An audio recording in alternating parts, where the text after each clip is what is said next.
ഇന്ന് നറുക്കെടുത്ത സുവർണ്ണ കേരളം ഭാഗ്യക്കുറിയിൽ നമുക്ക് ലഭിച്ച പ്രൈസുകൾ ഏതെല്ലാമാണെന്ന് നോക്കാം. 39 57 35 79 5000 രൂപയും, 59 87 86 75 1000 രൂപയും, 07 42 02 47 1000 രൂപയും, 39 57 37 56 500 രൂപയും, 70 98 06 87 500 രൂപയും, 10 92 61 02 200 രൂപയും, 05 61 16 50 200 രൂപയും ലഭിച്ചിരിക്കുന്നു. പ്രൈസ് കിട്ടിയ എല്ലാവർക്കും അഭിനന്ദനങ്ങൾ. കൂടാതെ മറ്റനവധി 100 രൂപ പ്രൈസുകളും ഉണ്ട്. നാളെ നറുക്കെടുക്കുന്ന കാരുണ്യ ഭാഗ്യക്കുറിയുടെ ചാൻസ് നമ്പറുകൾ ഏതെല്ലാമാണെന്ന് നോക്കാം. 95 94 29 07 90 70 02 17 06 71 09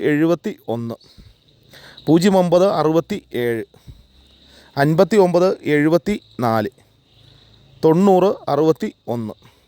എല്ലാ നമ്പറുകളുടെയും റൊട്ടേഷൻ നമ്പറുകളെ എടുക്കാൻ ശ്രമിക്കുക. 03 71 15 04 90 54 01 46 39 10 98 27 99 19 91 20. എല്ലാ നമ്പറുകളുടെയും റൊട്ടേഷൻ നമ്പറുകളുടെ എടുക്കാൻ ശ്രമിക്കുക.